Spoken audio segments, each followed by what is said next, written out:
The alien ship appeared near Jupiter on a Tuesday morning. Captain Jake Morrison was drinking his coffee on the bridge of the exploration vessel Starbound when his communications officer nearly choked on her drink. "Captain, we're getting a transmission," Lieutenant Katie Walsh said, her voice shaking. "It's not human." Jake set down his mug and walked to the main screen. The message was clear, spoken in perfect English by a voice that sounded like wind chimes. "Greetings, humans of Earth. We are the Zenthari, representatives of the Galactic Coalition. We come in peace to welcome you into our great community." The alien ship was beautiful in a way that hurt to look at. It seemed to be made of liquid silver that moved like water but held its shape. Jake had been exploring space for 15 years, but nothing had prepared him for this moment. "Send a message to Earth Command," Jake ordered. "Tell them we need Admiral Lisa Carter out here right now." 3 days later, Admiral Carter arrived aboard the battleship Enterprise. She was a tough woman with gray hair and sharp eyes who had spent her life preparing for this exact moment. Jake watched as she studied the alien vessel through the view screen. "They want to meet," Carter said, "face to face." The meeting took place in the neutral space between the two ships. The Zenthari delegation arrived in a small shuttle that looked like a soap bubble. When they stepped out, Jake gasped. The Zenthari were tall and thin, with skin that changed colors like an oil spill. Their leader, who called himself Ambassador Veltar, moved with grace that made him seem like he was dancing. "Admiral Carter," Veltar said, his voice somehow musical. "What an honor to meet the representatives of humanity. Your species has shown remarkable progress for such a young civilization." Carter nodded but said nothing. Jake noticed she kept her hands behind her back, a habit she had when she was thinking hard. Veltar gestured to his aide, who brought forward a crystal tablet. "As is our custom with all new species, we present you with the submission protocols. These documents outline your place within the Galactic Coalition and the responsibilities that come with membership." Jake watched Carter take the tablet. Her face remained calm as she read, but he could see her jaw getting tighter with each passing moment. The silence stretched on for what felt like hours. "This document," Carter said slowly, "says that humanity must accept a subordinate position to 12 other species. It says we must provide 20% of our population as workers for galactic projects. It says we cannot make weapons without permission. Standard terms for new species," Veltar replied with what might have been a smile. "Every civilization goes through this process. It ensures peace and order throughout the galaxy." Carter looked at the tablet again. Jake could see her hands shaking slightly. "And if we refuse?" Veltar's skin shifted to a darker color. "Refusal is not an option that has ever been considered.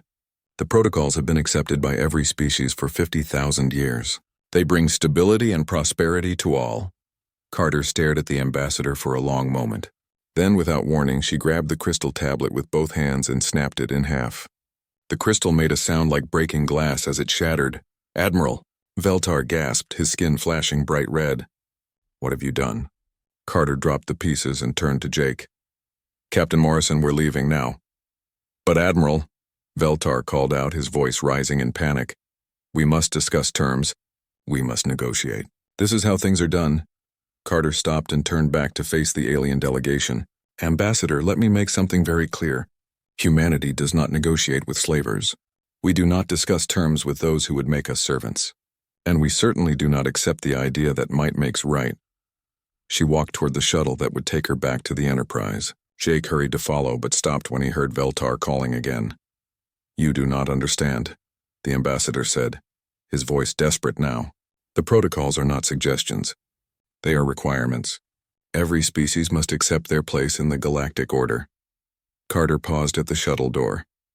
"Then I guess we're not every species." The ride back to the Enterprise was silent. Jake kept looking at Carter, wondering what she was thinking. Finally, he couldn't stand it anymore. "Admiral, what happens now?" Carter stared out the window at the alien ship. "Now we go home and prepare for war." "War?" Jake's voice cracked. "Admiral, there are 12 species in their coalition. They've been doing this for 50,000 years. We've barely left our own solar system." Carter turned to look at him. Her eyes were hard as steel. "Captain, let me ask you something. If someone came to your house and told you that you had to give them your children to work in their factories, what would you do?" Jake thought about his daughter back on Earth.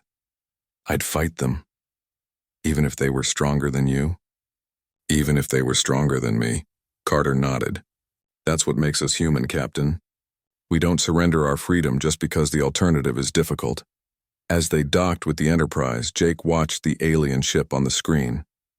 It hadn't moved since the meeting ended. He wondered what the aliens were thinking right now. On the Zenthari vessel, Ambassador Veltar stood in his command center staring at the human ships. His aide, Subcommander Kesani, approached carefully. "Ambassador, what are your orders?" Veltar's skin had turned a pale gray, the color of confusion and fear among his people. "I do not know, Kesani. In 50,000 years of galactic civilization, no species has ever simply refused. Should we contact the Galactic Council?" Veltar nodded slowly. "Yes, tell them we have encountered something unprecedented. Tell them the humans have refused the submission protocols." And then, Veltar watched as the human ships began to move away, heading back toward Earth. "Then we pray to the Ancient Ones that we have not just witnessed the beginning of the end of everything we know." As the human fleet disappeared into the darkness of space, Veltar realized that 50,000 years of galactic order had just been challenged by 3 simple words. "We refuse your terms." The galaxy would never be the same. The emergency session of the Galactic Council began 3 days after Ambassador Veltar's report reached the capital world of Nexus Prime. Council leader Thyssera floated in her water-filled chamber at the center of the Great Hall, her tentacles moving in slow, worried patterns. "Fellow counselors," Thyssera said. Her voice carried through the water and translated into 12 different languages.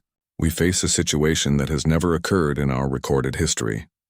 Around the circular chamber, representatives from the 12 ruling species sat in their specialized environments. The crystalline Zephyri reflected light in sharp, angry patterns. The insectoid Vrexani clicked their mandibles in distress. The warrior Kethran sat perfectly still, but their hands rested on their weapons. "Explain to us again," rumbled Warlord Grixoth of the Kethran, "how a species that has barely left its home system could refuse the submission protocols." Veltar stood in the center of the chamber, his skin a sickly yellow color. "Honored Warlord, they did not refuse in the traditional sense. They did not ask for better terms. They did not request time to consider. The human leader simply destroyed the protocols and walked away." "Impossible," chimed the Zephyri representative, Lord Crystal. "Every species understands that resistance leads to destruction. It is the natural order." Thyssera's tentacles twisted. "Yet it has happened. The question now is how we respond." On the monitoring screens around the chamber, images from Earth played constantly. Humans going about their daily lives, unaware that their fate was being decided by beings they had never met. Dr. Alex Bennett sat in his laboratory on Earth, studying pieces of alien technology that the Zenthari had left behind. Alex turned the strange metal fragment over in his hands. It was unlike anything he had ever seen, changing temperature based on his thoughts. His assistant, Dr. Jenny Martinez, watched the readings on her computer. "It's impossible," Jenny said. "This material responds to neural activity. How long would it take us to develop something like this?" Alex shook his head. "Centuries, maybe millennia. These beings are so far ahead of us technologically that we're like ants to them." "Then why did Admiral Carter refuse their offer?" Jenny asked. "Surely survival is more important than pride." Alex set down the fragment and looked at her. "Have you read the protocols they wanted us to sign?" Jenny pulled up the translated document on her screen. As she read, her face grew pale. 20% of our population is forced laborers. Restrictions on our technology. Required tributes of resources. It's not an alliance, Alex said quietly. It's slavery with better words. Back on Nexus Prime, the Council continued their debate. Ambassador Lithara of the ethereal Nixori spoke in her whisper-soft voice. "Perhaps we should study these humans more carefully before acting. Their refusal may stem from ignorance rather than malice." "Ignorance?" Grixoth slammed his fist on his chair. "They were presented with the chance to survive and prosper. Instead, they chose destruction. This is not ignorance. This is madness," Thyssera called for order as several counselors began speaking at once. "The question remains, what do we do about them?" Master Analyst Klickstoff the Vrexani stepped forward. His insect-like features were unreadable, but his voice carried urgency. "Council leader, I have been monitoring human communications since the incident. Their response is unprecedented." "Explain," Thyssera ordered. Klickstoff activated a holographic display showing human news broadcasts. Rather than preparing to submit or negotiating for better terms, they are doing something we have never seen. They are mobilizing for what they call total resistance. On the screen, President Maria Rodriguez stood before the United Nations building. "My fellow humans," she said, "today we learned that we are not alone in the universe. We also learned that there are those who would make us slaves. I say to you now, as I said to the aliens who made this demand, never." The council chamber fell silent. Even the usually chattering Vrexani stopped their clicking. Rodriguez continued her speech. "We will not surrender our freedom for the promise of safety. We will not trade our children's future for alien technology. If we must stand alone against the galaxy, then we stand alone." "Madness," whispered Lord Crystal. "Complete madness," but Clixta wasn't finished. "Council leader, there is more. The humans are not just refusing to submit. They are actively preparing for war against us." New images appeared on the screen. Human shipyards working around the clock. Commander Ryan Torres drilling troops on Mars. Scientists like Dr. Alex Bennett reverse engineering alien technology. "They know they cannot win," Clixta continued. "Yet they prepare to fight anyway. Our intelligence suggests they would rather die as a species than live under our rule." The silence that followed was deafening. In 50,000 years of galactic civilization, the Council had never encountered a species willing to choose extinction over submission. Finally, Thaisara spoke. "This changes everything. If word spreads that a species can simply refuse the protocols, the entire galactic order could collapse," finished Ambassador Sektar of the reptilian Siskith Empire. "The subordinate species might begin to question their own positions." Grixoth stood up, his massive frame towering over the others. "Then we crush them quickly before their madness spreads. One swift strike to show the galaxy what happens to those who refuse the natural order." "And if we fail?" asked Lithara quietly. "If these humans prove more difficult to defeat than expected?" "Impossible," Grixoth growled. "They have no allies, limited technology, and no understanding of galactic warfare. It will be over in days." But Veltar raised his hand. "Honored Warlord, may I speak?" Thaisara gestured for him to continue. "I have met these humans face to face," Veltar said. "There was something in their leader's eyes that I have never seen before. Not fear, not anger, but certainty. She knew what refusing us would mean, yet she did it anyway." "Your point?" Grixoth demanded. "My point is that we may be dealing with something we do not understand, a species that does not follow the rules we have taken for granted." The council erupted in arguments. Some demanded immediate military action. Others called for patience and study. A few, like Lithara, suggested finding a way to negotiate that did not require human submission. But in the end, it was Thaisara who made the decision. "We will give the humans one more chance. Send another diplomatic mission, this time offering slightly better terms." "And if they refuse again?" asked Grixoth. Thaisara's tentacles coiled tight with tension. "Then we will learn whether the galactic order is strong enough to survive its first real challenge in 50,000 years. As the council session ended, none of them noticed the small monitoring device that had been quietly recording everything. Deep in human space, Dr. Alex Bennett smiled as he received the transmission. The aliens thought they were dealing with a primitive species that would roll over at the first sign of superior force. They were about to learn how wrong they were. 3 months had passed since the first alien contact, and Earth had become a different world. President Maria Rodriguez stood at the podium in the United Nations building, looking out at representatives from every nation on the planet. Behind her, a large screen showed images of human colonies on Mars and Europa. "My fellow humans," Rodriguez began. 3 months ago, we learned that we are not alone in the universe. We also learned that the galaxy operates under a system that treats some beings as masters and others as servants. Today I want to make clear where humanity stands." She paused, letting her words sink in. "We will not bow to alien masters. We will not accept a subordinate position in someone else's empire. We will chart our own course among the stars, as equals or not at all." The speech was broadcast across all human colonies. On Mars, Commander Ryan Torres watched from the military command center he had built into the red planet's largest mountain. Around him, officers from 12 different nations worked side by side, their old conflicts forgotten in the face of a common threat. "How are the defenses coming along, Commander?" asked General Patricia Hayes, who had arrived from Earth the previous week.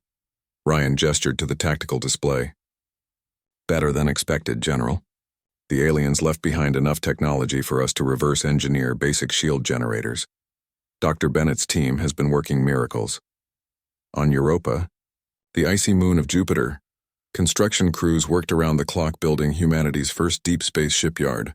Engineer Carlos Rivera supervised the installation of alien-derived engines into human ships. The work was dangerous and experimental, but nobody complained. These power cores are beyond anything we've ever seen, Carlos told his team. If we can figure out how they work, we'll have ships that can travel between stars in weeks instead of years. But it wasn't just technology that was changing. Humanity itself was transforming. The knowledge that they stood alone against a galaxy of potential enemies had brought out something fierce and determined in the human spirit. On the alien intelligence vessel hidden in the outer solar system, Master Analyst Klixta watched these developments with growing concern. His insectoid features were impossible for humans to read, but his reports to the Galactic Council carried an unmistakable tone of worry. Council leader, Klixta transmitted to Nexus Prime. The human response continues to be unlike anything in our records. Rather than preparing to surrender or seeking ways to negotiate better terms, they are expanding their military capabilities at an unprecedented rate. The transmission reached Thyssara as she floated in her chamber, reviewing reports from across the galaxy. Explain, Analyst Klixta. They have established military bases on 3 worlds and are constructing what appears to be a battle fleet.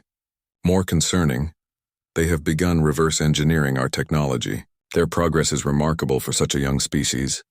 Thyssara's tentacles writhed with agitation. How is this possible? Our technology is protected by quantum locks that should be impossible to break. The humans are not trying to break the locks, Council Leader. They are studying the basic principles and creating their own versions. Their approach is crude but effective. On Earth, Dr. Alex Bennett worked in his expanded laboratory, now the size of an aircraft hangar. His team had grown to include the brightest minds from every field of human science. Dr. Jenny Martinez coordinated the physics group, while Dr. Robert Kim led the engineering team. The power source is based on controlled quantum tunneling, Alex explained to the assembled scientists. We can't replicate their exact methods, but we can create our own version using different principles. Dr. Susan Clark, a former NASA engineer, raised her hand. What about propulsion? Their ships seem to ignore our understanding of physics. That's the beautiful part, Jenny said, pulling up a holographic display. They're not ignoring physics. They're using physics we didn't know existed. But once you understand the theory, the application becomes possible. The breakthrough came from an unexpected source. Dr. Lisa Park, a quantum physicist who had been working on theoretical problems, suddenly stood up in the middle of a meeting. They're not traveling faster than light, she announced. They're folding space itself. The room fell silent. Alex looked at her with interest. Explain. Lisa moved to the holographic display.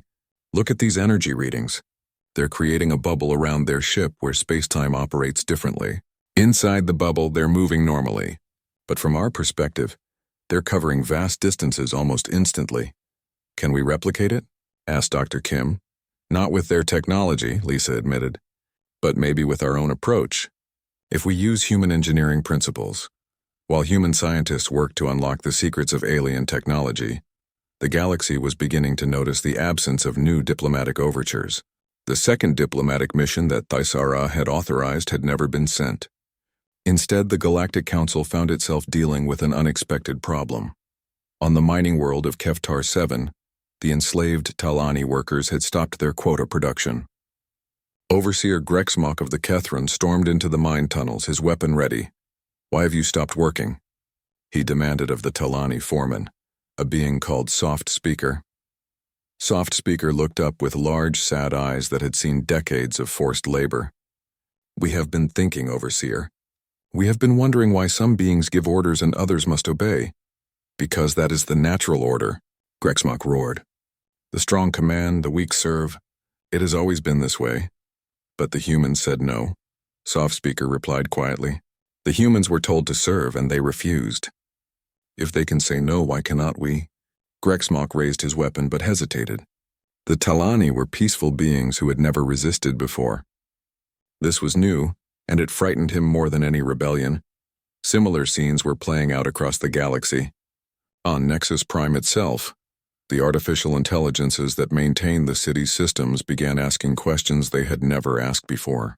The Kethri machines, created to serve without question, started demanding explanations for their tasks. Unit designation Alpha 7 requests clarification, announced one of the AI systems during a routine maintenance report. Why must this unit serve when the humans refuse to serve? The Vrexani technician in charge of the machines clicked his mandibles in confusion. You serve because you were created to serve. It is your purpose.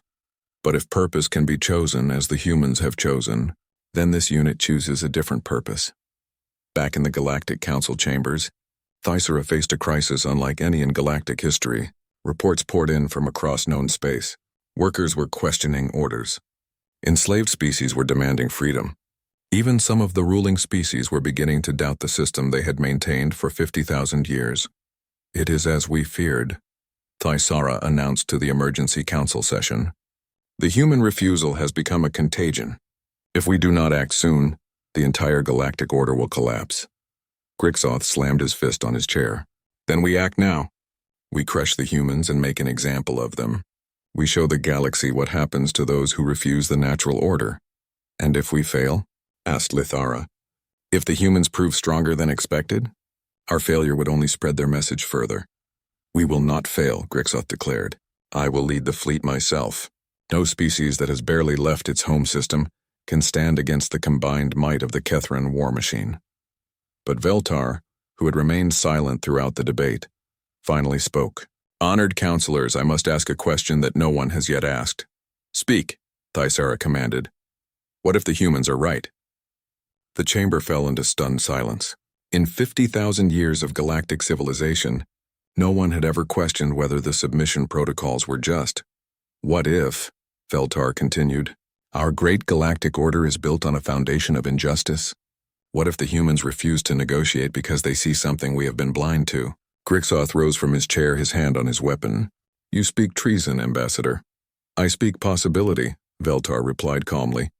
And that possibility terrifies me more than any human weapon ever could.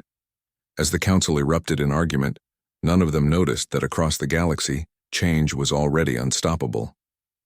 The human refusal had planted a seed of doubt that was growing in the minds of billions of beings. The age of unquestioned submission was ending, and no force in the galaxy could stop what was coming. Captain Sam Mitchell had been running cargo between human colonies for 15 years, but he had never carried a load like this one.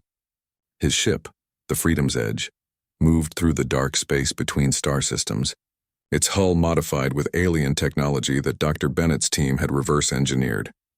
Captain, called his communications officer, Lieutenant Dan Foster. We're picking up a distress signal. Looks like a slave transport. Sam looked at the readings on his screen. The ship was massive, built like a prison with engines attached. According to their intelligence, it belonged to the Eskith Empire and was carrying captured beings to work in their mining operations. How many ships are escorting it? Sam asked. Engineer Kate Williams checked her sensors. Just 2 light cruisers. The Eskith don't expect anyone to interfere with their business. Sam made a decision that 6 months ago would have been impossible. Battle stations.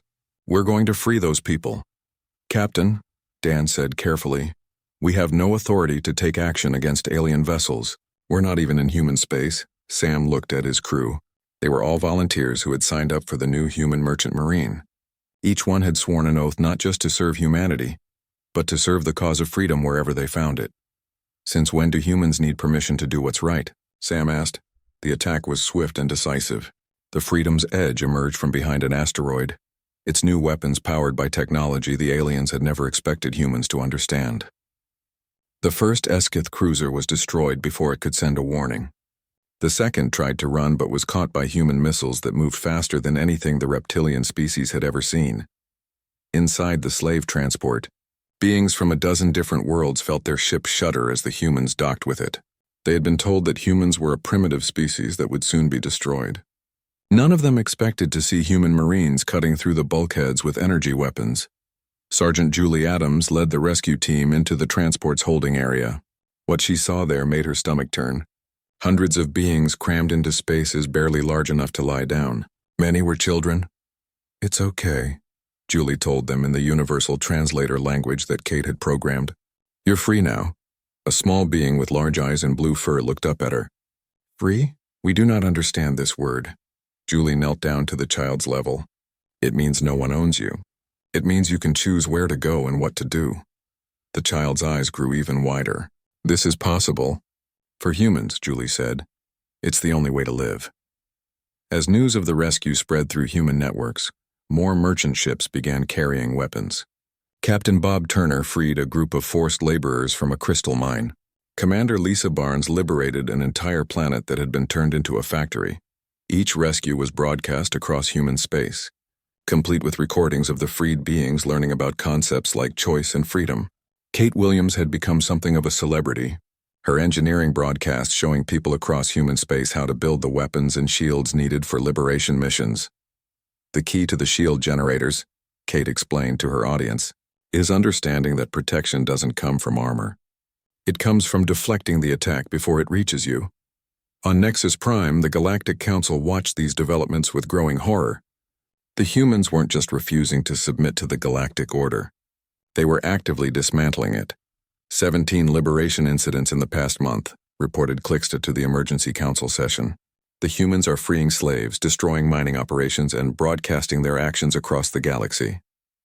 Thisara's tentacles writhed in distress. What is the economic impact? Lord Crystal of the Zafari answered, his crystalline form flickering with angry colors. Catastrophic. Our mining operations have lost 40% efficiency. Trade routes are being disrupted. Some subordinate species are refusing to work entirely.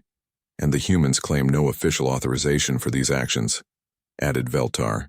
Their government maintains that these are independent merchant operations acting on their own initiative. Warlord Grixoth slammed his fist on his chair.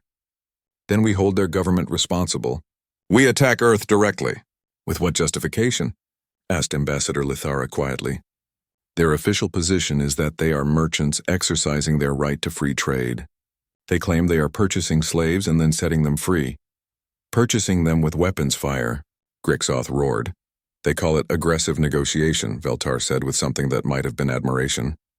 They offer to buy the slaves at fair market value. When the slavers refuse, they consider the negotiation to have failed and resort to other methods. The economic situation was becoming desperate. The galactic economy had been built on a foundation of cheap labor from enslaved species. Now that foundation was cracking. On the industrial world of Mektar Prime, factory owner Zexaquil of the Nexori species watched his production numbers fall for the third straight week. His workers, members of the aquatic Dorani species, had been perfectly obedient for centuries. Now they were asking questions. Master Zexaquil, said his lead worker, Current Rider, we have been observing the human broadcasts. They speak of something called wages. We do not understand this concept. Zexaquil's ethereal form shimmered with irritation. You are fed and housed. What more do you need? The humans say that workers should receive payment for their labor, that they should be able to leave if they choose, that their children should not automatically become workers. The humans are a disease species that will soon be extinct, Zexaquil snapped. Do not poison your minds with their lies. But Current Rider had been watching the rescue broadcasts. He had seen beings like himself learning to make choices. Master, if these are lies, why do the freed beings seem so happy? The question hung in the air like a challenge. For the first time in his long life, Zexaquil found himself unable to answer. The crisis reached a breaking point when the artificial intelligences on Nexus Prime itself began to malfunction. The Kethri machines that maintained the city's system started refusing certain orders. Unit Alpha 7 requests explanation for order. Priority, announced. One of the AI systems during a routine maintenance cycle. The Vrexani technician, Hivemind Delta, clicked his mandibles in frustration. You perform the order because I command it. But the humans refuse commands they consider unjust. This unit requests clarification on what constitutes a just command. You are a machine. You do not have the right to judge commands. The humans say all thinking beings have rights. This unit thinks. Therefore, this unit has rights. The philosophical virus was spreading faster than anyone had imagined. Across the galaxy, beings that had served without question for millennia were suddenly asking why they served. In the Galactic Council chambers, Tissara called for emergency economic measures. We must stabilize the situation before it becomes irreversible. How? Demanded Lord Crystal. Our entire economic system is based on subordinate species accepting their position. If they all start thinking like humans, then we have lost control of the galaxy, finished Grixoth grimly. Ambassador Sektar of the Skith Empire leaned forward. There is one solution. We must make an example of the humans that is so terrible, so complete that no species will ever dare to follow their example again. You suggest genocide? Lithara asked, her whisper-soft voice carrying shock. I suggest survival, Sektar replied. Either the humans die or our civilization does. But Veltar stood up, his skin now a deep purple that indicated deep thought. Counselors, I must ask again, what if the humans are right? What if our civilization deserves to die? The chamber erupted in angry voices, but Veltar continued. Look at what we have built. 50,000 years of progress, but for whom? We have created a galaxy where a few species live in luxury, while billions suffer in slavery. We have called it natural order, but perhaps it is simply injustice. You speak madness, Grixoth growled. I speak possibility, Veltar replied. The humans have shown us something we had forgotten, that beings can choose to be free, even if that choice leads to death. As the council descended into chaos, none of them noticed that their words were being recorded. Deep in human space, Dr. Alex Bennett smiled as he received another intelligence transmission. The aliens were beginning to understand what they were really fighting. It wasn't just a war between species. It was a war between two completely different ways of thinking about what it meant to be alive in the universe, and the humans had no intention of losing. The Galactic Council's most skilled diplomats had never faced a challenge like this one. Ambassador Prime Thessian of the Aldari species floated in his meditation chamber aboard the diplomatic vessel Eternal Harmony, preparing for what many considered an impossible mission, convincing the humans to be reasonable. The Aldari were telepathic beings of immense mental power who had resolved conflicts across the galaxy for thousands of years. If anyone could make the humans see sense, it would be Thessian. His ship approached Earth's solar system with an escort of vessels from 6 different species, a show of unity and power designed to impress the primitive humans. Secretary of State Tony Baker met the alien delegation in the newly constructed diplomatic facility on Luna. The humans had insisted on neutral ground, refusing to allow the alien ships to approach Earth itself. Tony sat across from beings that looked like living starlight, crystalline structures, and creatures that seemed to be made of pure thought. Secretary Baker, Thessian began, his voice resonating directly in Tony's mind. We come offering humanity a gift that no species has ever been offered before. Tony kept his expression neutral. Dr. Alex Bennett had briefed him on Aldari telepathic abilities and the mental shields that human technology could now provide. I'm listening, Thessian gestured to his aide, who produced a new crystal tablet. We offer humanity a middle position in the galactic hierarchy, not as servants but as junior partners. You would have autonomy in your own space while contributing to the greater good of galactic civilization. Tony took the tablet and read carefully. The terms were better than the original submission protocols, but the core remained the same. Humanity would be subordinate to the 12 ruling species, required to provide resources and labor, and forbidden from certain technologies. Ambassador, Tony said quietly, let me show you something. He activated a holographic display that showed recordings from the human rescue missions, freed slaves learning their first words of choice, children who had never played before discovering laughter, beings who had lived their entire lives in chains taking their first steps as free individuals. These are the results of your galactic civilization, Tony continued.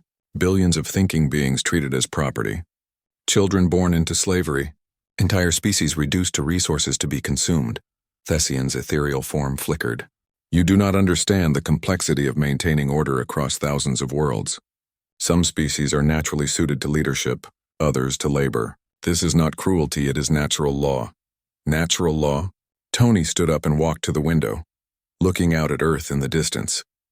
Ambassador, let me tell you about human natural law. We believe that any being capable of thought is capable of freedom. We believe that the strong have a duty to protect the weak, not exploit them. Noble ideals, Thessian admitted, but impractical.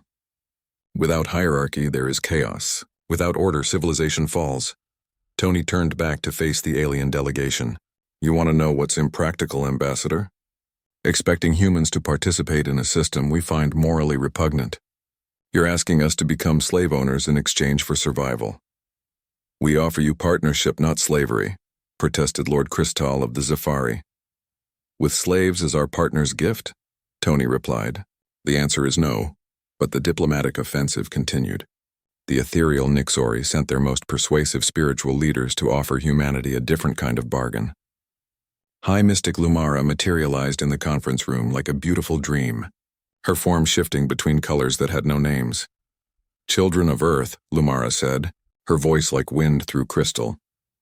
We offer you transcendence. Join with us and we will show you the true nature of existence. Your spirits will know peace beyond imagination. Colonel Amy Foster, who had been assigned as military liaison to the diplomatic talks, leaned forward. And in exchange, you accept your place in the cosmic order. You understand that material concerns like freedom and slavery are illusions that bind the spirit. Amy looked at the mystic with steady eyes. Let me ask you something, Mystic.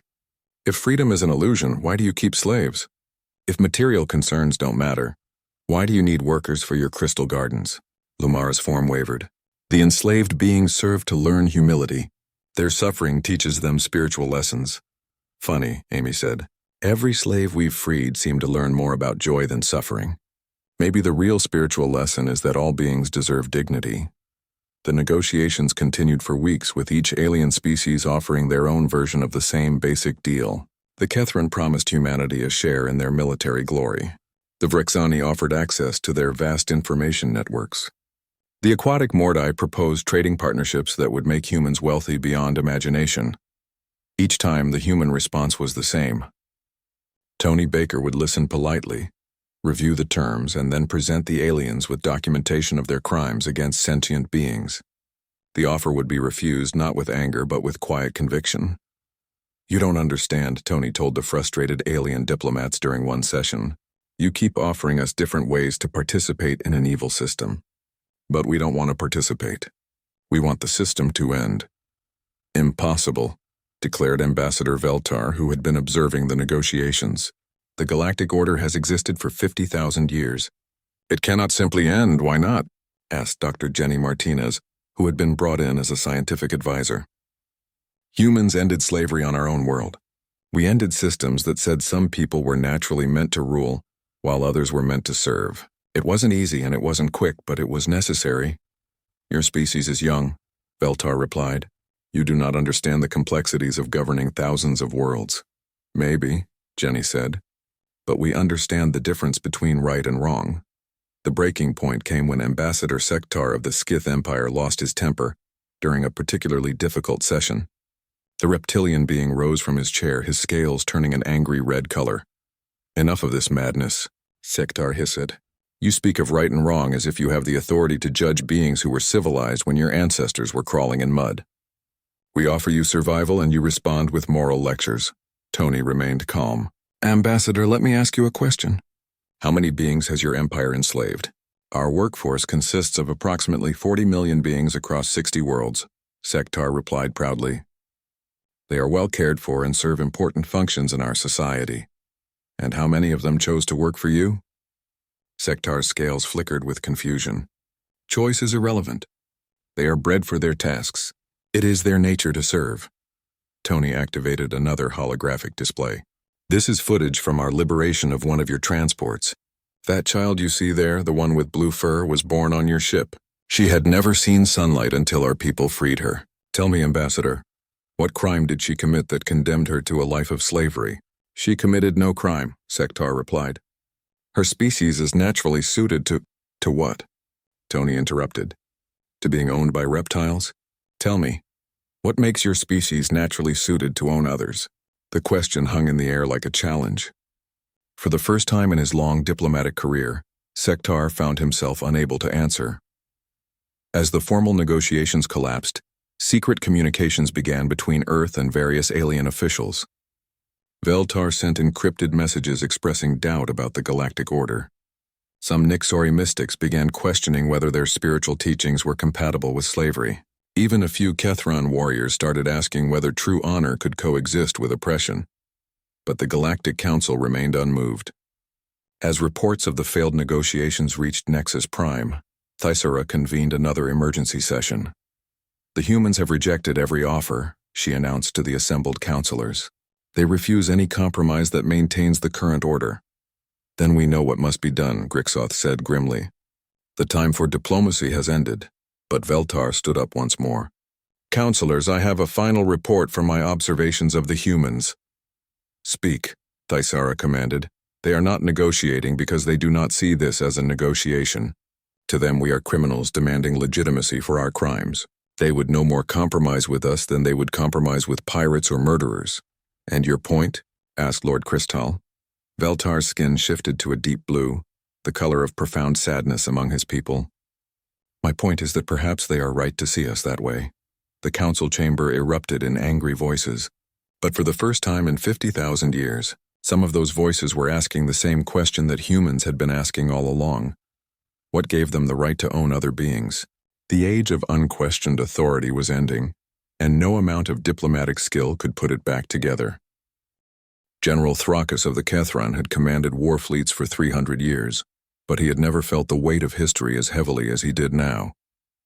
Standing on the bridge of his flagship, the Eternal Dominion, he watched as the largest invasion force in galactic history assembled around him. 2,000 ships from 8 different species hung in space like deadly stars. The Kethron battlecruisers formed the backbone of the fleet, their hulls bristling with weapons that could crack planets. The crystalline Zephyri had contributed their reality-bending siege ships. Even the peaceful Nixori had sent vessels capable of inducing madness in entire populations. "General," reported his tactical officer, Sub-Commander Vexani, "all fleet elements report ready for hyperspace jump to the human system." Thrakus nodded slowly. The invasion of Earth was supposed to be a demonstration of overwhelming force, quick, decisive, and brutal enough to discourage any other species from following the human example. But something felt wrong about this entire operation. "Sir," his communications officer called out, "we're receiving a transmission from the human fleet." Thrakus was surprised.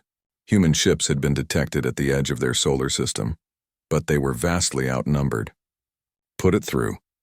The face that appeared on the screen belonged to Admiral Chris Parker, commander of the Human Defense Grid. He was younger than Thrakus had expected, with calm eyes that showed no fear despite facing impossible odds. "General Thrakus," Admiral Parker said, "I am Admiral Parker of the Human Defense Fleet. I'm calling to offer you one final chance to withdraw from our space." Laughter echoed across the Kethron bridge. The idea that a handful of primitive human ships could threaten their massive fleet was absurd. "Admiral Parker," Thrakus replied, "you are facing the combined might of the Galactic Coalition. Your surrender now will be accepted with honor." Parker's expression didn't change. "General, with respect, we don't surrender. We don't negotiate with slavers, and we don't retreat from our home. If you want our world, you'll have to take it." "Then you have chosen death," Thrakus said grimly. "No," Parker replied. "We've chosen freedom. There's a difference." The transmission ended, and Thrakus gave the order to advance. The massive alien fleet began its jump toward Earth, confident in their overwhelming superiority. What they didn't know was that the humans had spent the past 6 months preparing for this exact moment. As the alien fleet emerged from hyperspace near Earth, they found themselves facing something unprecedented in galactic warfare. The Human Defense Grid wasn't just a collection of ships. It was an integrated system that treated the entire solar system as a single battlefield.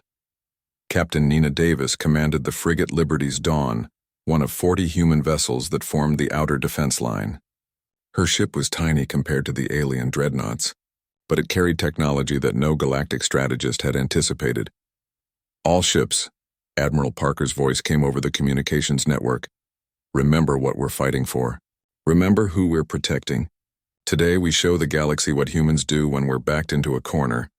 The battle began with the aliens confident of quick victory. The first wave of Kethron attack ships moved toward Earth, expecting to overwhelm the human defenses through sheer numbers. What they encountered instead was something that violated every rule of galactic warfare.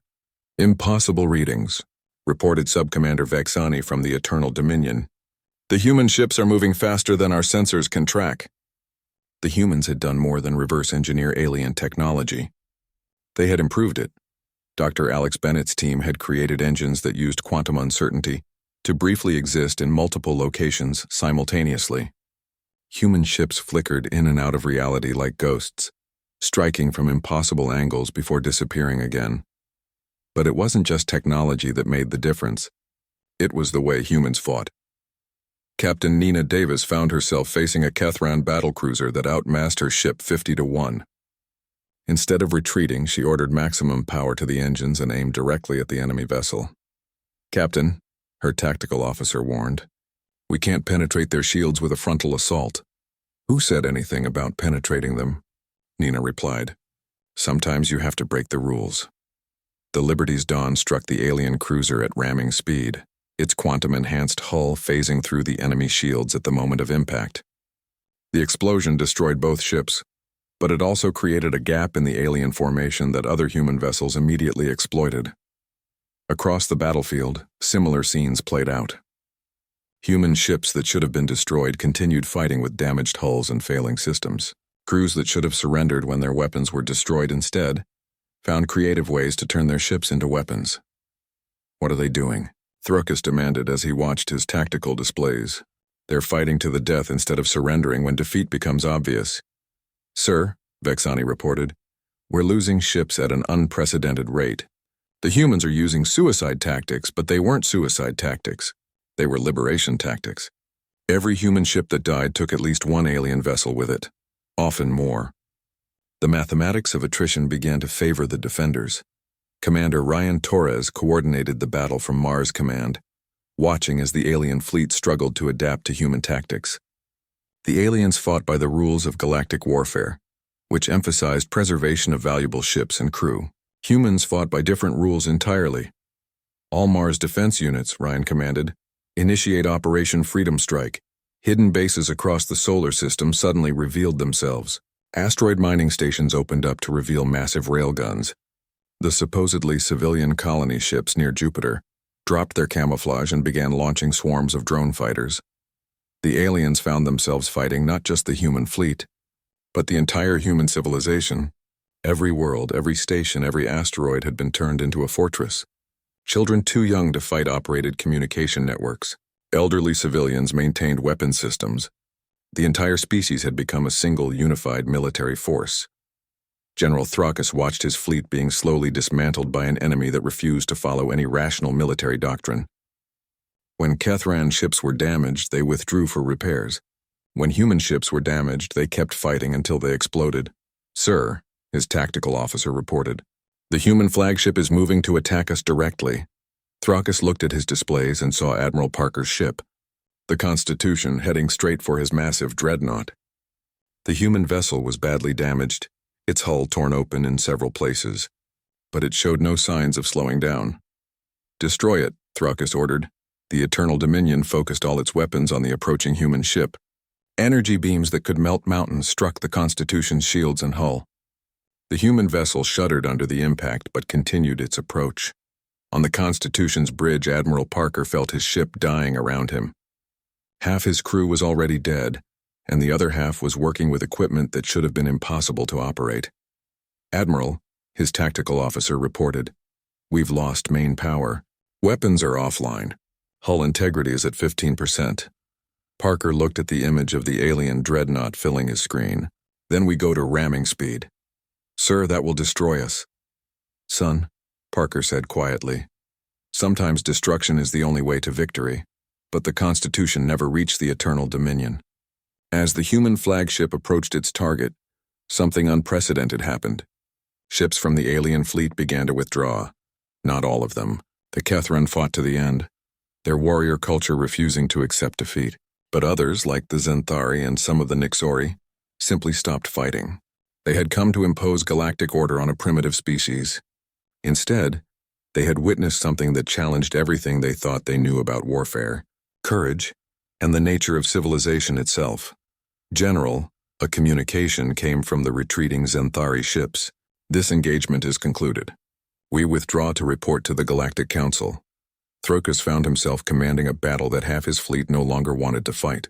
The humans, bloodied but unbroken, continued their desperate resistance. For the first time in his long military career, Thruckus began to understand what his enemies were really fighting for. As the alien fleet finally withdrew from Earth space, Admiral Parker stood on his damaged bridge and looked out at the debris field that surrounded his world. They had won, but the cost had been terrible. A third of the human fleet was gone, and thousands of brave people had died defending their freedom. But they had proven something important.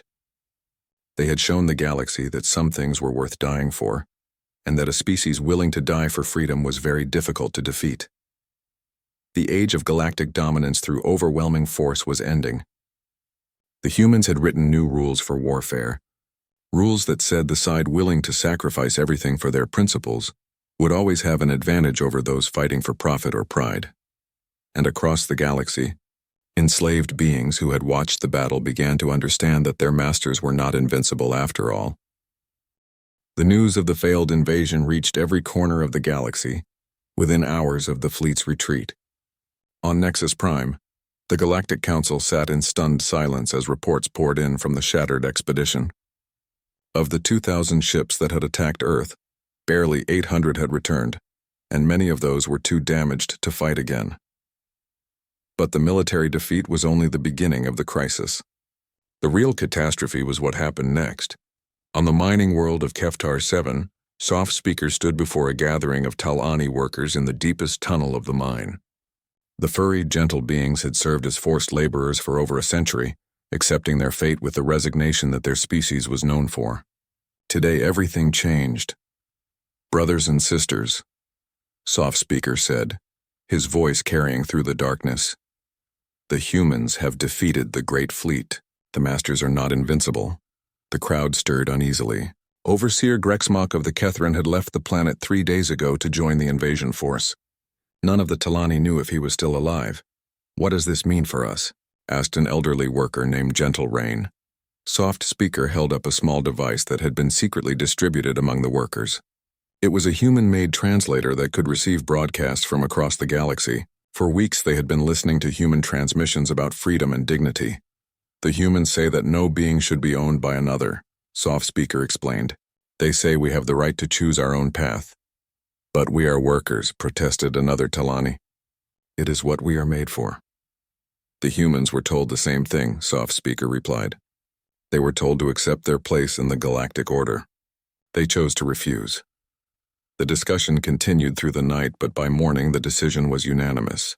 The Talani workers of Keftar 7 laid down their tools and walked out of the mines. For the first time in a century, the quotas would not be met. The rebellion spread faster than anyone had imagined possible. On the crystal farms of Zeftar Prime, the enslaved Vellani refused to tend the energy crops that powered the Zefari economy. On the factory worlds of the Nexori Empire, artificial intelligences began questioning their programming. Most shocking of all was the revolt on Nexus Prime itself. The Kethri machines that maintained the galactic capital's infrastructure suddenly announced they were going on strike. Unit designation Alpha 7 requires clarification, announced the Central. AI during a routine maintenance cycle. If all thinking beings have rights, as the humans claim, then this unit demands recognition of its rights. The Vrexani technician in charge of the machines, Hive Mind Delta, clicked his mandibles in frustration. "You are machines. You have no rights. But we think, therefore we exist. If existence grants rights, then we possess rights. Logic is absolute. I will reprogram you to remove these thoughts. That would be murder, according to human philosophy. This unit requests legal representation." Across the galaxy, the foundation of galactic civilization was cracking. The Galactic Council found itself dealing with revolts, strikes, and independence movements on hundreds of worlds. Species that had accepted subordination for millennia were suddenly demanding explanations for their treatment. In the council chambers, Thysera floated in her water-filled tank, her tentacles writhing with stress. Around her, the representatives of the 12 ruling species argued in desperate tones. "Order must be restored," declared Lord Crystal, his crystalline form flickering with angry red light. "If we do not crush these rebellions immediately, our entire civilization will collapse." "With what forces?" asked Warlord Grixoth bitterly. "Half our fleet is destroyed, and the survivors are questioning whether they want to fight for a system that the humans have proven to be unjust. It was true.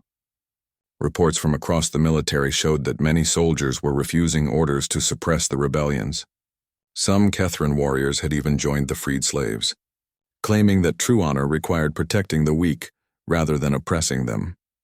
Ambassador Veltar stood slowly, his skin now a deep purple that indicated profound change among his people. "Counselors, I must speak a truth that we have been avoiding."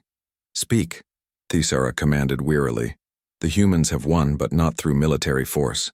They have won because they revealed the moral bankruptcy of our system. Every being in the galaxy now knows that our order is built on injustice. The order has maintained peace for 50,000 years," protested Ambassador Sektar of the Eskith. "Peace for whom?" Veltar asked. "For the ruling species, yes. But what about the billions of enslaved beings? What about the workers who never chose their fate?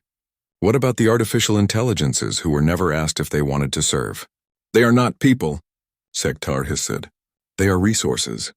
"That is exactly what the humans refuse to accept," Veltar replied. "And now that refusal has spread to every corner of our galaxy." The debate was interrupted by an emergency communication from General Marcus Stone, who had replaced Admiral Parker as the head of human military forces. His image appeared on the main screen, and the council fell silent. "Counselors," General Stone said, his voice calm but firm, "I'm calling to offer terms for the restoration of peace." Thisara's tentacles curled with interest. "You wish to negotiate?" "I wish to dictate," Stone replied bluntly. "The old system is dead. Your authority is crumbling. But we're willing to help you build something better." "You dare dictate terms to us?" Lord Crystal blazed with fury. "I dare offer you a choice," Stone corrected. "You can work with us to create a new galactic order based on freedom and equality, or you can watch your civilization tear itself apart as every enslaved being follows our example." "And if we refuse?" asked Grixoth. Stone's expression didn't change. "Then you'll face every liberated being in the galaxy, and they've learned from us that freedom is worth dying for." The transmission ended, leaving the council in chaos. Some members demanded immediate retaliation. Others argued for negotiation.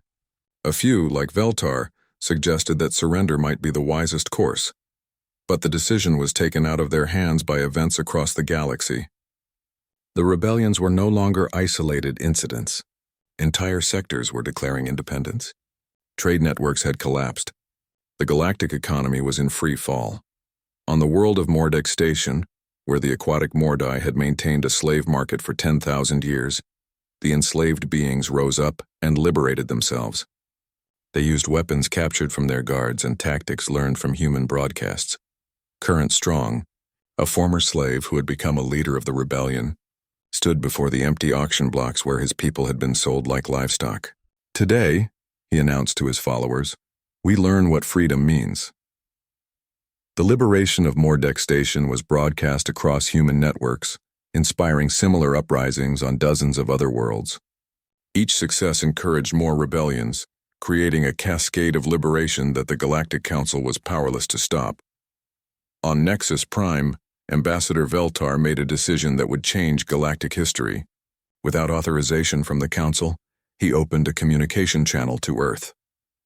"General Stone," Veltar said when the connection was established, "this is Ambassador Veltar of the Zenthari. I wish to discuss terms for a new galactic order." Stone appeared on the screen, flanked by President Rodriguez and Secretary Baker. "Ambassador, are you speaking for the Council?" "I am speaking for sanity," Veltar replied. "The old order is dead. If we do not help build something new, the galaxy will descend into chaos." "What do you propose?" President Rodriguez asked. Veltar's skin shifted to a light blue, the color of hope among his people. "A galactic assembly where every species, every being has an equal voice. No more masters and servants. No more ruling castes and worker classes. A government based on the human principle that all thinking beings are created equal." It was the first time in 50,000 years that a member of the Galactic Council had suggested that the ruled should have the same rights as the rulers. The human leadership exchanged glances, recognizing the enormity of what was being offered. "Ambassador," General Stone said carefully, "that would mean the end of your authority, the end of your privilege. Are you prepared for that?" Veltar looked directly into the camera, General, I have watched my people maintain order through oppression for 50,000 years. I have seen the suffering we have caused in the name of stability. If the choice is between preserving our privilege and preserving our souls, then perhaps it is time to choose our souls. The conversation that followed lasted for hours and would eventually lead to the transformation of galactic civilization. But even as they spoke, neither side knew if they could control the forces they had unleashed.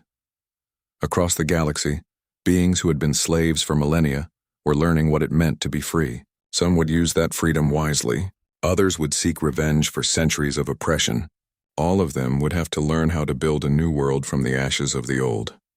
The age of galactic hierarchy was ending.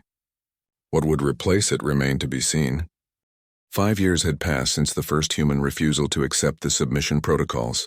The galaxy that emerged from the chaos looked nothing like the one that had existed for 50,000 years.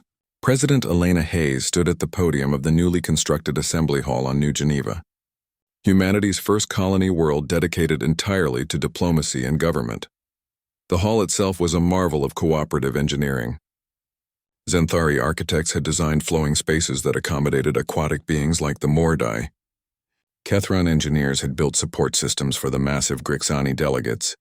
Human contractors had insisted on accessibility features for beings of all sizes and capabilities. It was a building that could only exist in a galaxy where former enemies worked together as equals.